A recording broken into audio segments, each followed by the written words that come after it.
Mesdames et messieurs, bonjour. Bienvenue dans notre bulletin d'information sur Gueule Afrique Télévision Alain.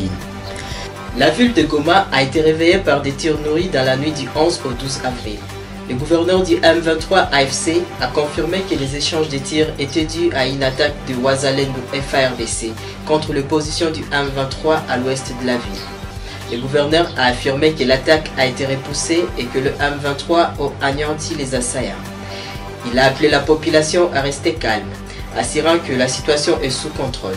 Les combats ont eu lieu dans le quartier Lac-Vert et Kéchéro, provoquant la panique parmi les habitants. Le M23 a affirmé que l'attaque visait à déstabiliser la ville. Toujours à la Haine, 6 hauts magistrats des FARDC ont reçu vendredi leur notification officielle de nomination de Medi vice-premier ministre et ministre de la Défense, Maître Guy Kabongo Mwadian Vita. Cette nomination, suite à l'ordonnance présidentielle numéro 25/182 du 28 mars 2025, marque un tournant important pour la justice militaire en RDC. Le ministre Kabondo a rappelé l'importance cruciale du rôle des magistrats militaires dans un contexte sécuritaire tendu. Il a réaffirmé la volonté du président Félix Tshisekedi de mettre fin à l'impunité et de faire de la justice un pilier de discipline et d'intégrité au sein des forces armées. Les nouveaux magistrats ont exprimé leur gratitude au président de la République pour la confiance placée en eux, promettant d'accomplir leurs devoirs avec loyauté, sérénité et détermination.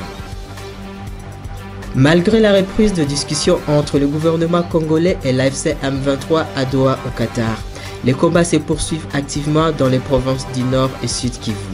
Au Sud Kivu, dans le secteur de l'Emera à Calais, des combattants Ouazalendo ont repris une dizaine de localités dont Changé, Bouchakou 1 et 2, ainsi que Nyawaronga selon des sources locales.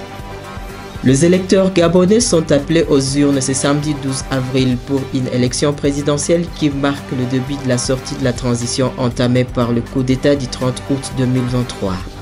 Inscrite à la portée historique puisque, pour la première fois depuis 1967, aucun bulletin ne portera le nom de Bongo. 8 candidats sont en lice, dont le chef de la transition, Brice Clotaire Olingue Nguema, rallié par la quasi-totalité des forces politiques et de la société civile. Cette échéance se présente dans un calme qui se tranche avec l'effervescence des précédents scrutins. Fin de ce bulletin d'information sur notre chaîne panafricaine. Retrouvez le développement de ces titres et bien d'autres dans notre grande édition de 19h.